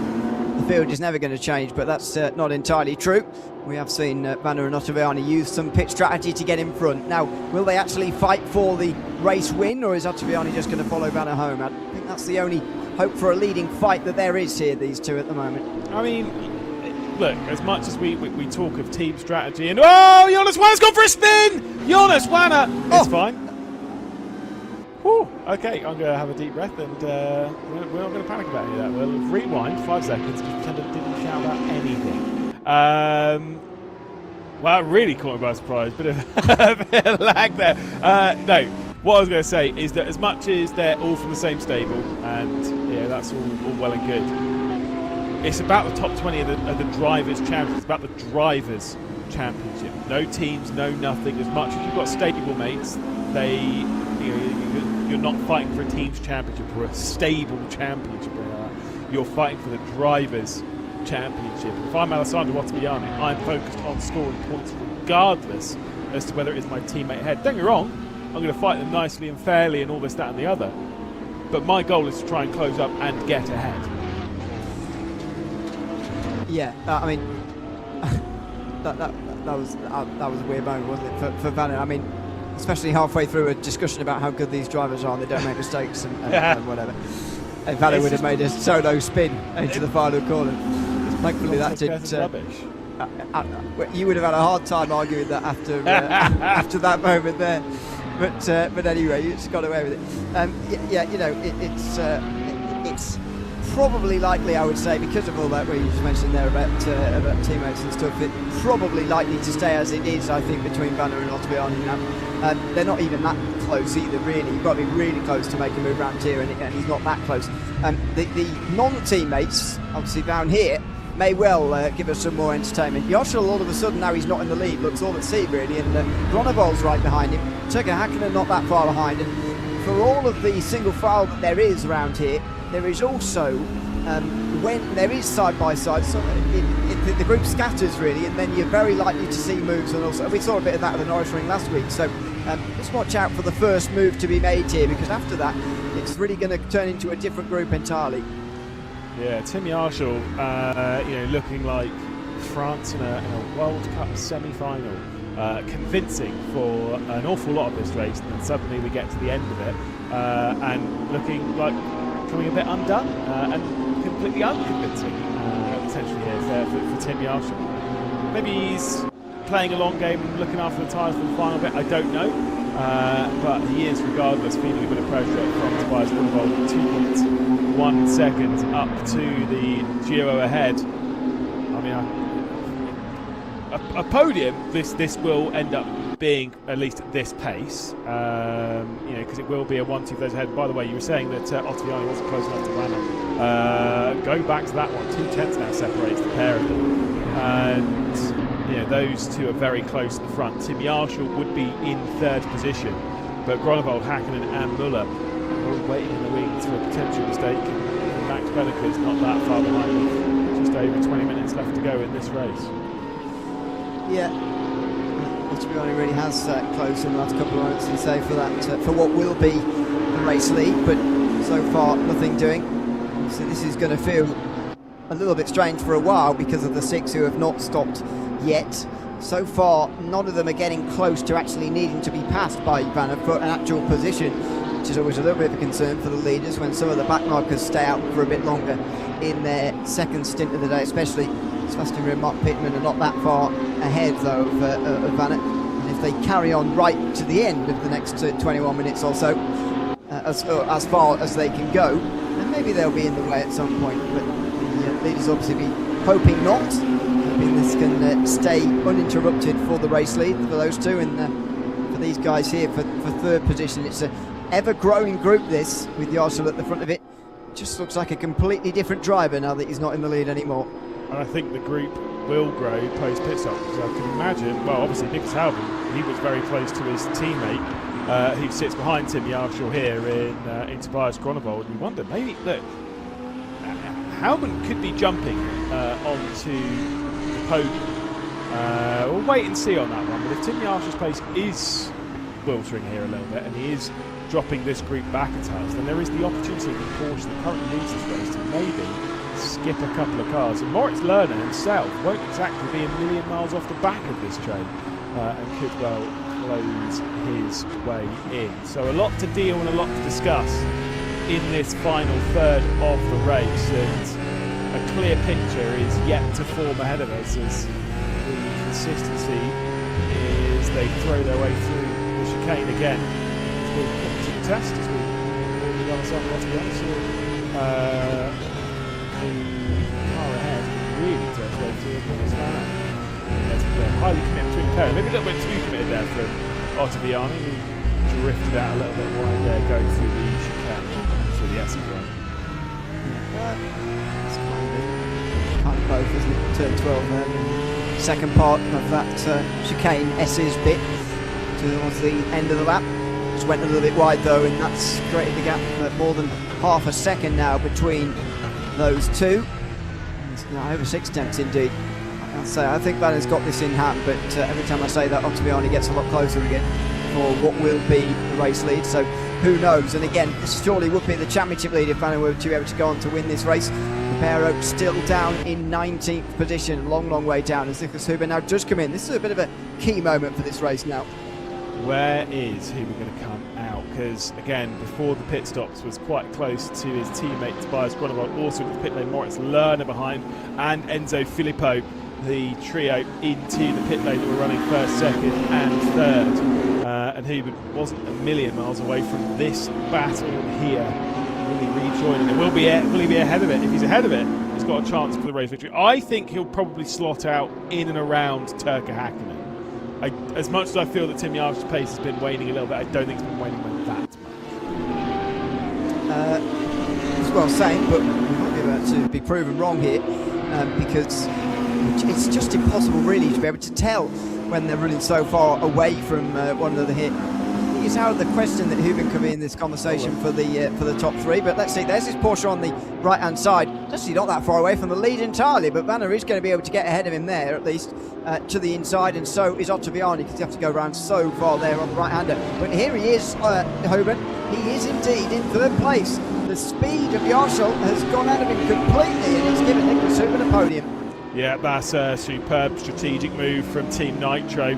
And he has slotted out in that gap that we thought maybe he would. They've played their cards perfectly there as he's jumped a whole host of drivers, his teammate and Tim Yarshall ahead, and now runs in what will become third position once Florian Arce, Martin Peterman and Sebastian Rea all enter the pit lane. The top three are yet to stop for their second time. The rest of the field have completed their mandatory requirements with 17.5 minutes left to go. You suspect Florian Arce, Martin Peterman, Sebastian Rea will be into the pit lane relatively soon. Not crazy soon, but relatively soon. This is back to Moritz Lerner, who has been jumped by Kaiki Oliveira. So it's the exact opposite thing for Moritz Lerner as it was for his countryman Nicholas Albert. Must be infuriating for Lerner, by the way, because he keeps going on these slightly longer stints doing, as we were suggesting, just do something a little bit different to try and make a difference here. Well, what's ended up happening, he's come out right behind Manuel Vera both times, which is exactly where he was before, and this time he's got the added bonus of also being behind Kaiki Oliveira, so he'll be infuriated by how this race has gone so far, I'd imagine, and he's just going to slip a little bit further away in this championship. What's been a very inconsistent season for Moritz Lerner, really. Obviously a victory at the Lausitzring, but other than that, no top fives. think it was at the back end of the top 10 last week from what I remember, and he's going to be outside the top 10 for the first time this season. This week, which is going to do a little bit of damage to his championship standing. He was in 8th at the start of the day. Could drop further than that. We'll see after this race. Well, I mean, it's always good to be in a race where some drivers like Nicholas Albon prove our strategy ideas correct, and then some drivers doing the exact same strategy in a sense with Morris London prove that we're completely wrong and we don't know what we're talking about. So clearly, take everything we say with a pinch of salt, right? It's almost like the drivers themselves made the biggest difference. No, really? Goodness me, I have no idea what I'm doing. That's why I don't win anything these days. See, I make a very big difference when I'm behind the wheel, but it's not always in a great way. I think I make an even bigger difference, but that's more down to my sheer mass. Into the pit lane, Florian Haase has come. He's dropping his weight down the order. You can see there on the right-hand side of the screen. So just Martin Peterman and Sebastian Ray, yes, yet to come into the pit lane. Jonas Wanner has strategized his way to the front and has built the gap a little bit over Alessandro Ottaviani. About a second separates what will become first to second, and then a second back from that, and a second back from that. The groupings splintering a touch. Meanwhile, Tim Yarshall doesn't have any splintering behind him. Just a lot of pressure to deal with from Grolovold, Hakkinen, Muller, and Beneke, pretty much all the way to the checkered flag. Yeah, indeed. It's looking more and more comfortable now for, I think, the new championship leader, Jonas Wanner, as it stands at the moment. Had a fairly consistent season so far, the way it's been going. Top 10s all round, I think. But this would be his first win and first podium, I believe. Or did he get that third place at the Norisring in the end? I can't remember. It was so He did, yes. Bizarre. He did get it. Okay, fine. But that's certainly his first win. And as you say, keeping that record going, that was a big slide from Ottaviani, who suddenly looks less like a contender for first and more like a contender to be overtaken by Nicholas Heuben. And here he comes. Yeah, indeed, getting that pressure onto his shoulders. Nicholas Heuben will look to the left-hand side. This is the battle for second position behind this. Jonas Wanner will be our provisional race leader. He will take over the race lead from Sebastian Ray and Martin Peterman once they've come into the pit lane. But the battle for second position is definitely on. And you get the feeling that Ottaviani, pace struggles are definitely coming in. And there is an overtaken yet more on the table for Nicholas Heuben to do. He's been fantastic today, hasn't he? Yeah, absolutely. Pretty quiet early on, but smart in the way that he's driven, and it could even be a reward of second place if this battle goes his way. You get the feeling that that mistake there from Ottaviani maybe signalled the best opportunity for Heuben to get through, but he wasn't willing to throw it all the way, trying to get this second position. See if there's going to be another one, because it's not the first mistake we've seen from Ottaviani, that one there through the penultimate corner. We've seen one through the third last corner. We've seen him sort of jumping up, sort of getting close to Wanner and then getting further away again. We've seen those sorts of mistakes before, so Heuben does have the opportunity to be a little bit patient here, but he will be relying on the Italian making more mistakes, and that was another big slide through the third last corner. Indeed, they are really feeling it now, and Alessandro Ottaviani has that pressure on. A little bit of a slide there through the final corner, a difference in line as Nicholas Heuben was going for a later apex through the 90-degree final turn, and much like what we had in Norisring, where everything was calm until the final portion of the race. We're seeing that here. I think partially, though, it's coming down to a bit of tyre wear around this circuit, certainly higher than what we had back in the Norisring, and a few drivers struggling with these medium-speed corners to keep the cars effectively connected to the road without sliding off, like what we've seen here a little bit from Alessandro Ottaviani. We saw even a little bit from our race leader, or a potential race leader from Jonas Wanner, well, after we took over that race lead effectively from Tim Yarshall post pit stops. There's another slide. It's the longest slide. It's like a drift competition through there. He was all over the place. Now Heuben's going to get to the inside as he just has a little look to the inside line there of that hairpin through turn 7. Not able to make the pass, but Ottaviani is all over the place. And the more that he slides, the worse that the next slide is going to get. It's a snowball effect here that he's experiencing, and Heuben is trying to capitalise. Still can't do it for now. Indeed, and Nicholas Heuben is there. He is knocking the door. There is that potential for a move, but where is it? Obviously, it will become a better position once Peterman and Ray, remaining out on the circuit, by the way, so clearly their tyre struggles aren't too high. because still Jonas Manner is flying now up to 2 seconds, and this is dragging in Tim Yarshall and those behind. Nicholas Howard will be feeling that, and he'll know that he's really got to make the move pretty soon, because he'll be seeing that train growing and growing in his mirrors. And he knows that once Tim Yarshall gets there, well, he doesn't have quite as many options to try and fight his way through. Yeah, exactly. It does feel like he has to strike quite soon now, Hubin, potentially at the next mistake, because Otterbein is making them quite frequently now. And Hubin, I think, will be under pressure from Yarshall at the end of the next one, if you like, because it obviously slows them both down when the Italian up in front makes a little bit of an error. But this is so far not been happening for Hubin, even with the errors that have been coming in. He's been patient though. He's not been rash in a move that he's made, and there's a little slide from him that he just has to correct. So interesting to see where he's going to actually do this now, and if there is going to be another mistake from Otterbein. Of course, it's not certain, but the way he's been going at the moment, you'd fancy your chances here, Hubin, although a couple of slides on this lap now. Yeah, it seems to swing, doesn't it? You have one time where Alessandro Otterbein is the one feeling that pressure and making the mistakes, and then Nicholas Howard himself will be doing so, as Sebastian Bray finally comes into the pit lane. Martin Peetman doing as he did at the Norisring and remaining out on the circuit, as the difference in line into the opening complex there for all to see again.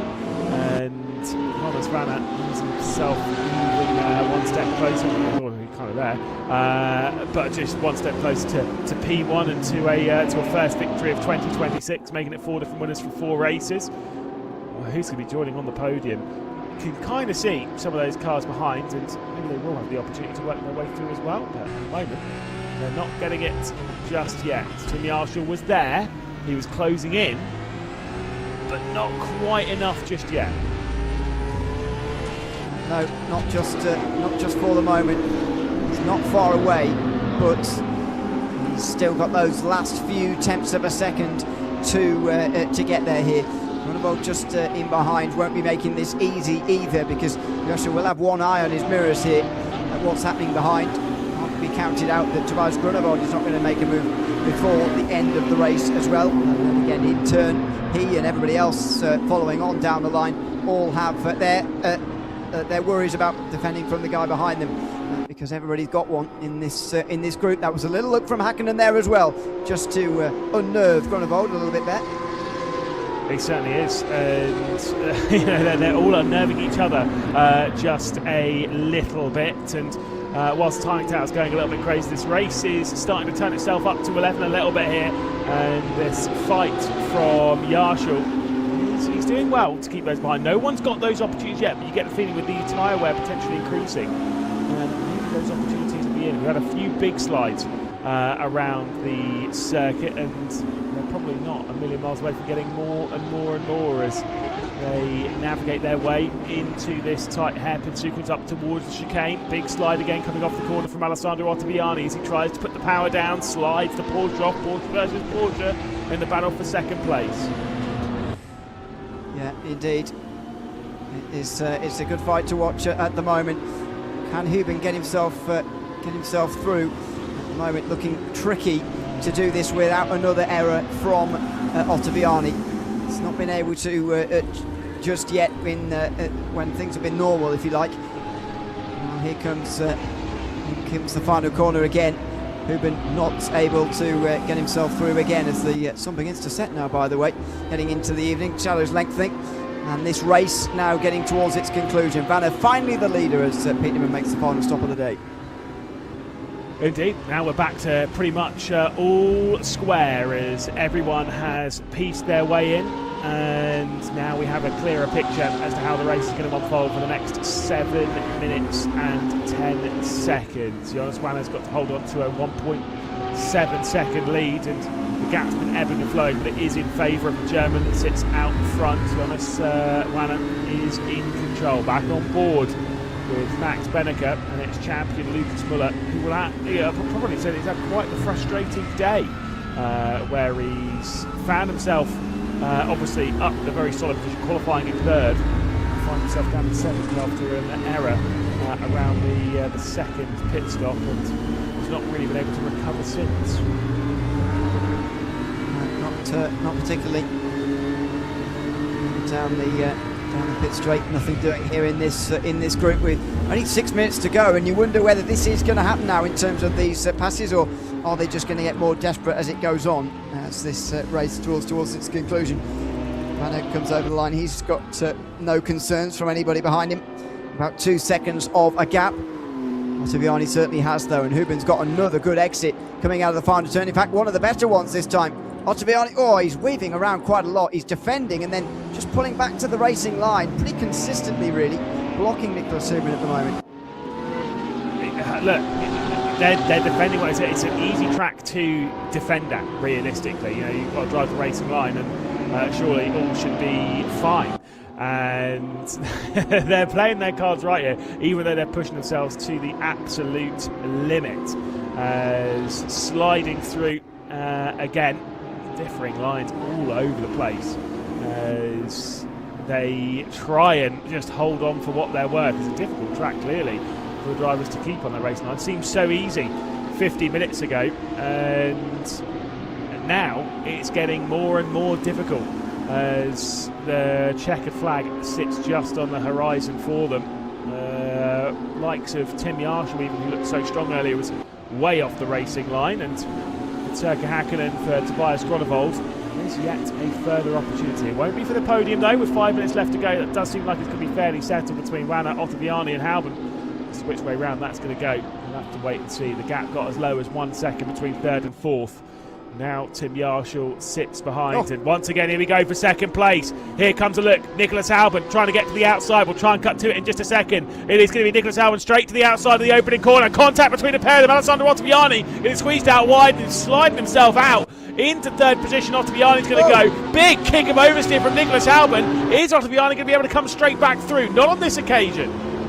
No, and that might well be it now, unless Ottaviani finds some miraculous speed here after being overtaken, because he's looked pretty at sea in the last few moments while he's been in front.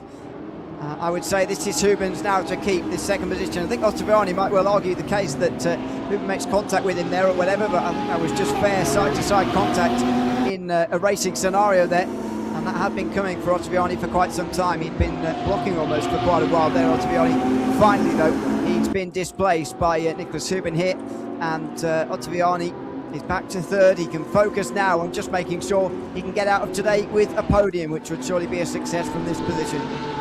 Very much so. Like I say, it's all on the table with, probably 3 laps left to go in this race. The fight for the podium is definitely on. The fight for who's going to be jumping into the interview room and having a little bit of a chat with you and I, Ewan, as well. I'm sure that's not going to... I might actually just turn them. Yeah, I was going to say, it's definitely going to... Oh, wow, fourth place actually sounds all right. Got some solid points for fourth. Don't have to chat to any of you. But no, that's fine. We'll see who we can get. At the moment, Tim Yarshall, I mean, look, his eyes surely are more in his mirrors than on what's ahead of him. Yes, he's closing in on Alessandro Ottaviani. Yes, there is the opportunity ahead of him. But looking at how close Tobias Gronewold is, there isn't really much of an opportunity on the table for him, just because those mirrors are so full. Yeah, indeed. And that's been the case for a while now in this group, really. We've seen it right from the very beginning. It's no longer a fight for the lead, of course, in the way that it was earlier on, but in this last part of the race, the group for fourth place has been headed by Yarshall, and it's not really been splits other than that. It's even included the likes of Benneker in the last few moments, and Hakkinen as well, who weren't here off the initial start in this group by any means. They've joined a bit later and haven't been able to get too much out of it yet, certainly in case of Benneker's case. Hakkinen was able to get a little bit through the pit stops, but not too much. As in the background, Lerner looks to have finally got past Manuel Vera. He's already got past Keke Oliveira, and if he has got past Vera as well for ninth position, that's a very good pass for him indeed as well, after a very frustrating day. Yeah, he's tried really hard, and Moritz Lerner is looking to come through it with another top 10 and some solid points at least after its victory in the Lausitzring. Season was looking like it was making a turn for the better, and like you say, consistency has been a struggle. Although as we say that, Manuel Vera has got to the outside, big contact between the pair of them, and Kaiki Oliveira is going to come through as well. Kaiki Oliveira into 9th position, Moritz Lerner back down to 10th after contact between Manuel Vera and Moritz Lerner at the opening corner.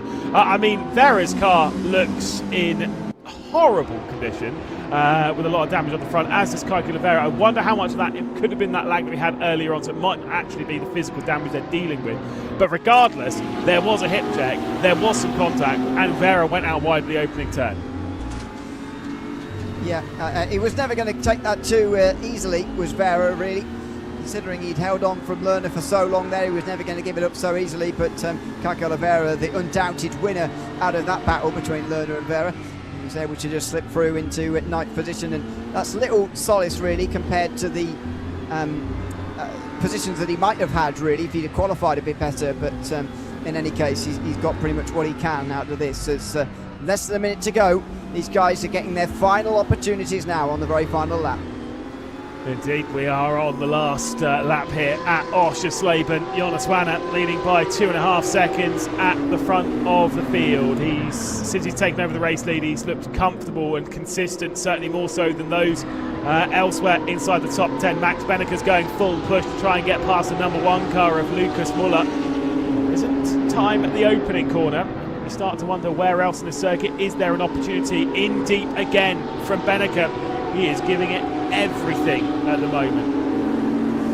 Yeah, it certainly is, but it looks like it's going to be a full-on attempt here for everybody really in this group. Nobody looks particularly close enough for anything outrageous at the very end of this race. It looks like they're all going to stay as they are to the end. And with the gaps that we can see, Muller not that far in front of Benneker, that's probably the closest one and most likely therefore to change. But it is unlikely to. Grunewald fairly close to Yarshall, who's also fairly close to Ottaviani, and that'll be for a podium as well. But looks like these guys are going to follow one another home. Indeed, it's been a fantastic drive from Jonas Wanner though at the front of the field. He has got just 2 corners to tick off before coming across the line to be a winner again in the DTM Esports Championship. It's Jonas Wanner across the line. Superb performance from Wanner to become the 4th different winner of 2026. Nicholas Huben on to the podium as well, along with Alessandro Ottaviani, who was just able to hang on compared to Tim Yarshall. As Tobias Grunewald will round out the top 5. Jonas Wanner, a fantastic performance there. And much like what we've seen in a couple of rounds before, this 2 pit stop strategy, sometimes it seems like it, the 2 pit stop strategy, the 2 pits that everyone has to do, sometimes it seems like it doesn't make that much of a difference. But for Jonas Wanner, the timing of that was the perfect thing, and he did it brilliantly. Yeah, it absolutely did it brilliantly, and as you say, it's at times felt tonight like the stops haven't made very much difference, but Wanner has shown, and some others as well, to be fair to them, have shown that you absolutely can make quite a bit of a difference with the pit stops that you can make, and the 2 indeed that you have to make, and when you can make them here in this race. So yeah, it is. It's a great win for Wanner. It's probably the championship lead as well. And the great run of different winners, 4 different winners now in 4 regular season races, is remarkably continuing on. Indeed. I mean, it's shown it's being a fantastic season so far here in DTM Esports, and with the live final not that far ahead of us, we're starting to get a picture as to which 20 drivers will be joining us there at the live final. Jonas Wanner, though, is victorious here this evening. Nicholas Huben and Alessandro Ottaviani, 1st, 2nd and 3rd. Huben did a brilliant job to jump his way onto the podium. Tim Yarshall will end up across the line in 4th with Tobias Grunewald and Turka Hakkinen in 6th position. Lucas Muller, Max Benneker, Kaiki Oliveira and Moritz Lerner. The top 10, I'd say probably the most disappointed driver in all of that.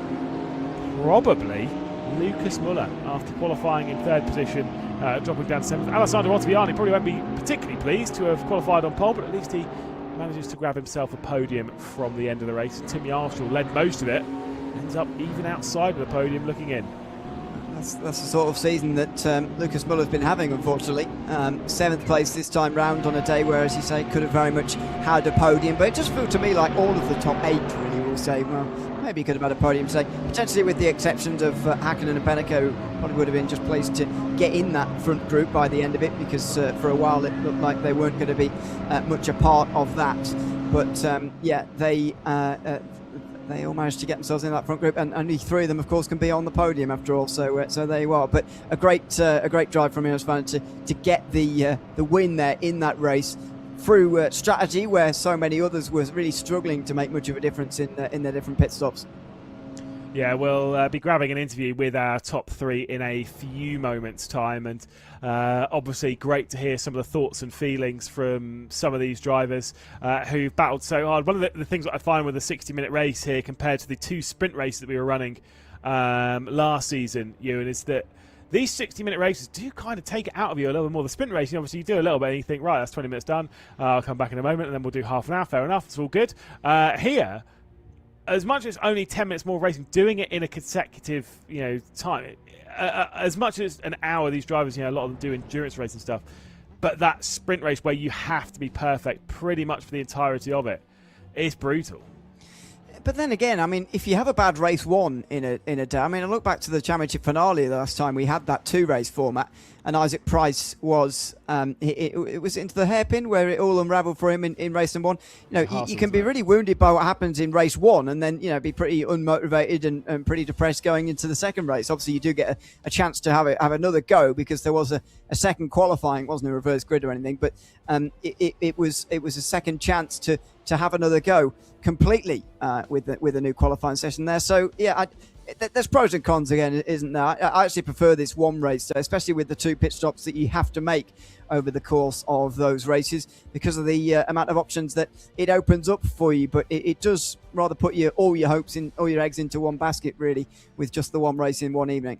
Yeah, exactly. And of course, that's what we're going to be having to deal with for rounds 6 and 7 in our season finale, when we'll be doing 2 races, both of course of an hour to settle our champion, but those will be done on the same day. I'm not fully sure as to what the schedule will be when we go racing for that one, but still that's going to be a very difficult test. Before that though, obviously we'll have the Sachsenring, which is a fantastically difficult circuit for these drivers to navigate, and one where I'm sure those pit stop sequences will be very, very important. Let's focus on that a little bit here before we grab our interviews.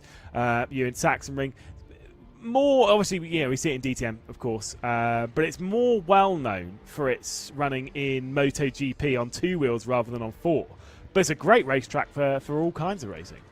Yeah, it is an unusual racetrack in so many ways. The sort of twisting corners down the hill towards a sort of awkward hairpin, some more flowing corners in the middle, and few overtake, a bit like here, few half chances in a few places in a GT3. Again, going to make the pit stops very important. It's the theme really of this DTM Esports season, to be honest.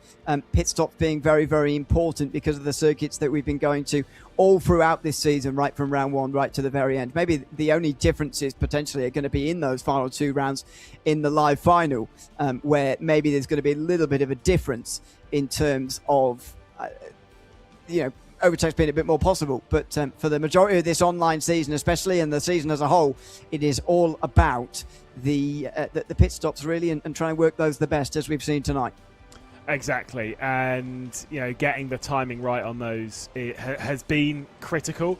I've seen it more so, it feels today, than what we've had at previous rounds of the DTM Esports Championship so far in 2026. We've had a few that have been obviously highly important, but this one has felt like there's been, particularly with that second pit stop. The first pit stop, everything was pretty much settled and was very similar to how it was pre-pit stop. The second pit stop, though, really changed things up, and I wonder if that had anything to do with potentially tyre wear or anything like that.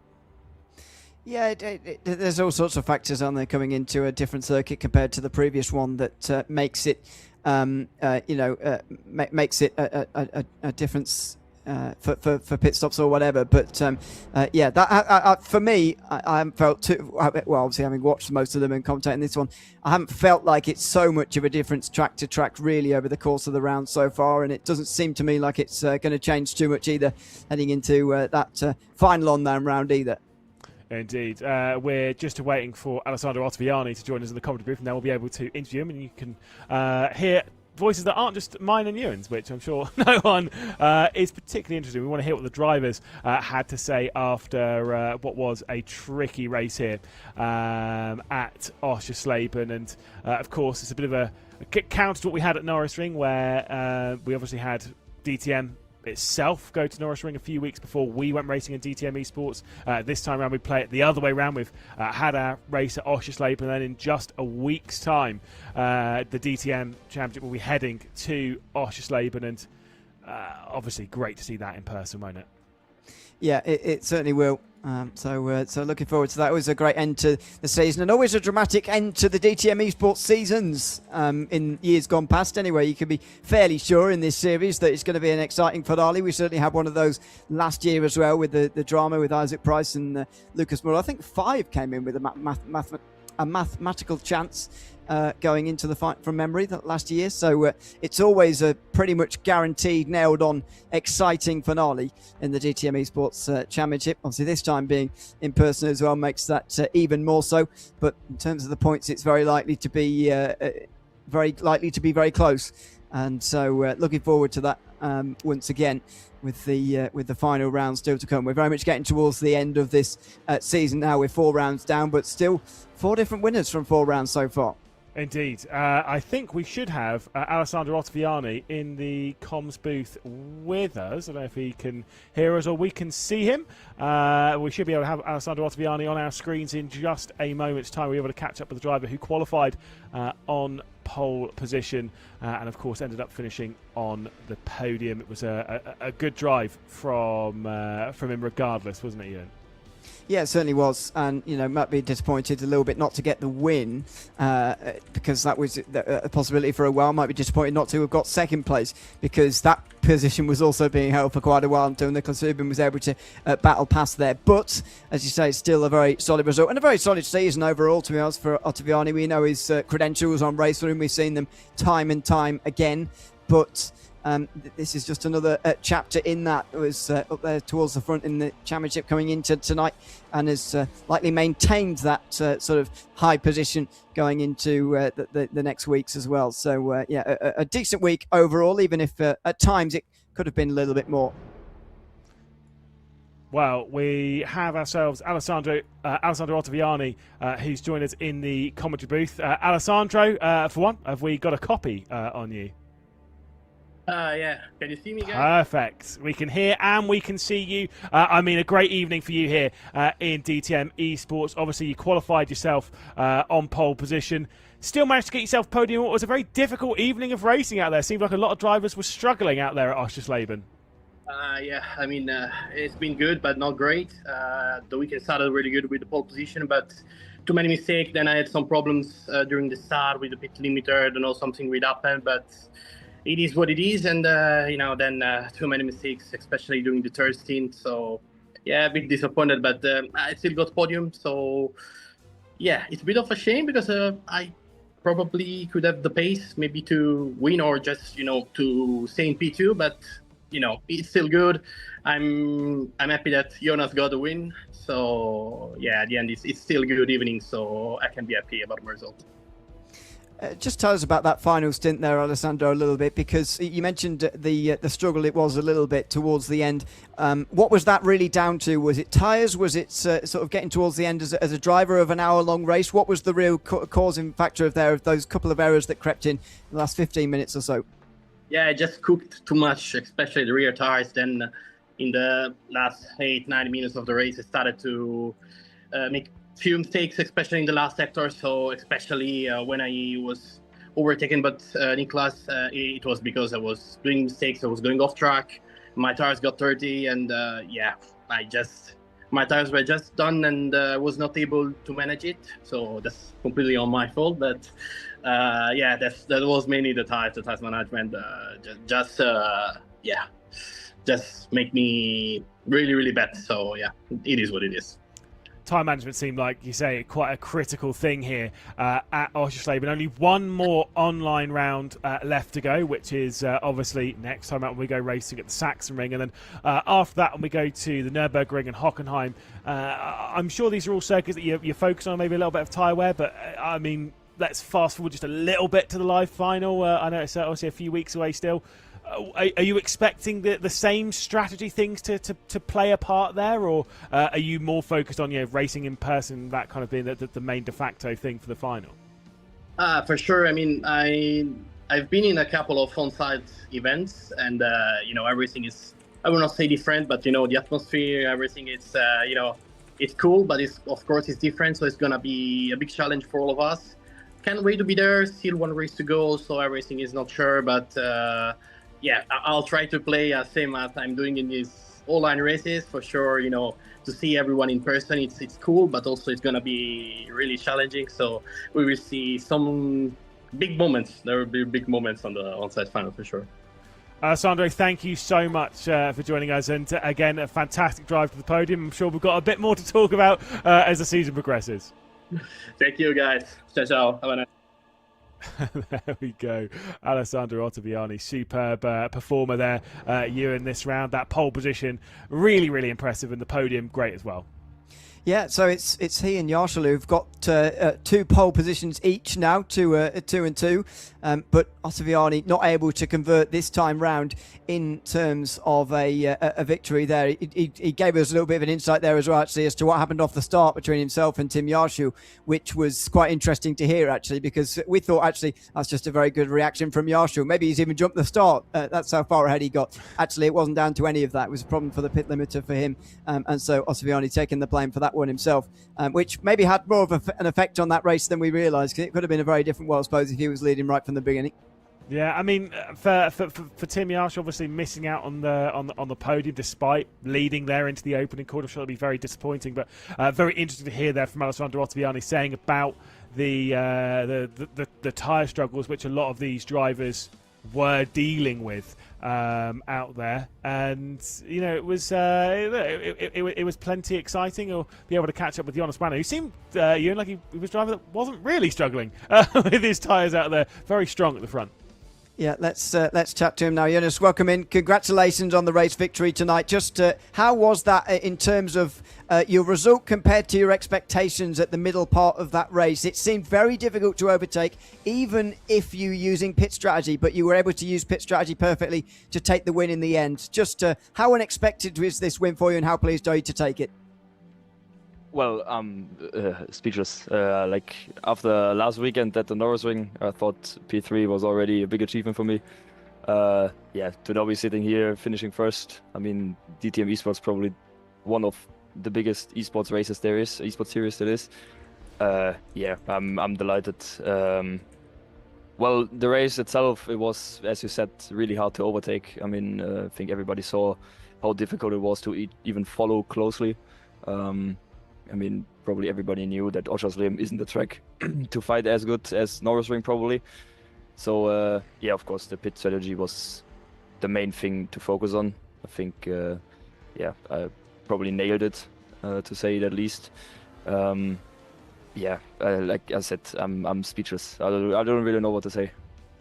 Obviously, jumping into this season and of DTM Esports, a couple of your stable mates being the 2 most recent champions of DTM Esports. How much work goes into a round like this when it comes to the strategy, when it comes to your pace and consistency, along with Tim and Lucas, who have obviously proven themselves in this championship before?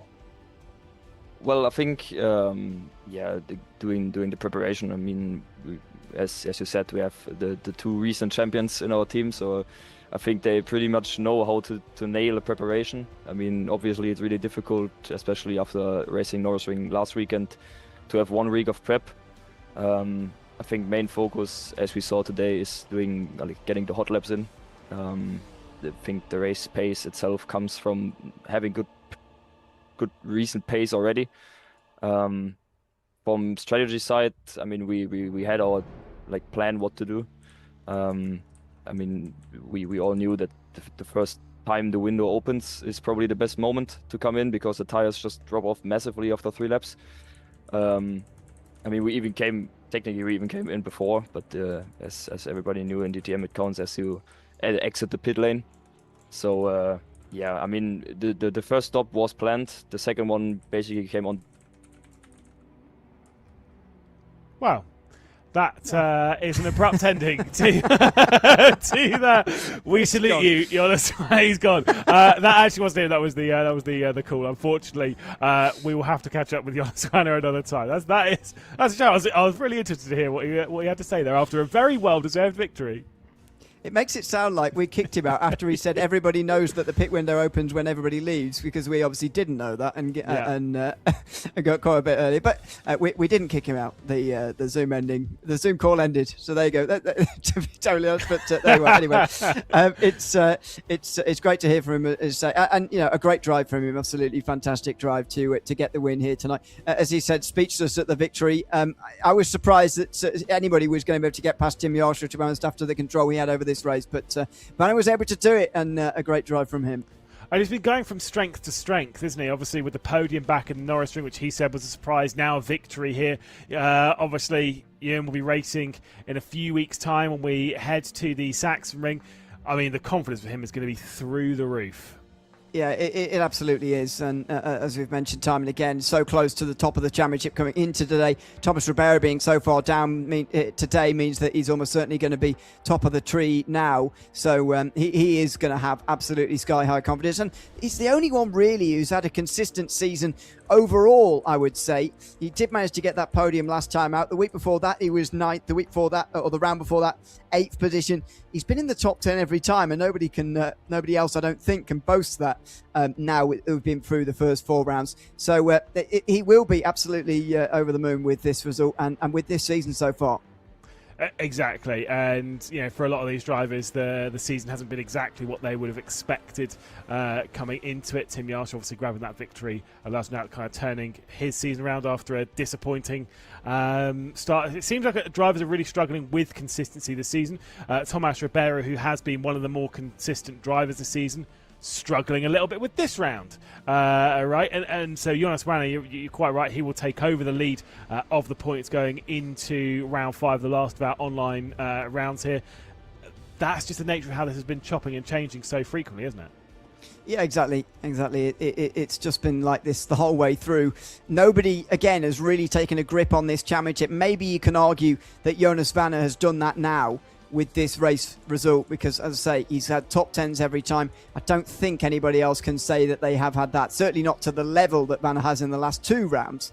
Nobody can say that. So maybe he's just started to take a little bit of control. But, his lead's probably not going to be many more than a few points at the end of this, such as the point system and such as the closest of the season so far. So don't expect him to be too far out in front. And one bad round can see you really drop for a few positions. I think we will have seen that with Ribeiro here tonight in terms of dropping a few positions. I think this outside top 10 finish will drop him down a little bit.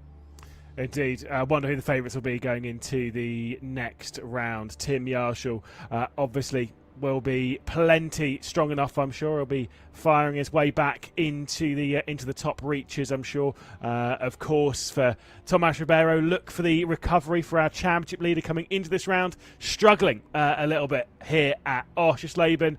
We'll have to wait and see. Obviously, that will be on the 1st of August when we'll head to the Sachsenring, our final online round, before we get ready for the middle of August, where we'll, of course, have our season finale, a doubleheader in person at LAN. From myself, Lewis McGlade, from Ewan O'Leary alongside me in the commentary booth, from obviously everyone here at RaceRoom and our broadcast partners at Traction, thank you so much for joining us, and we'll see you in a couple of weeks when we go racing at the Sachsenring. Bye-bye.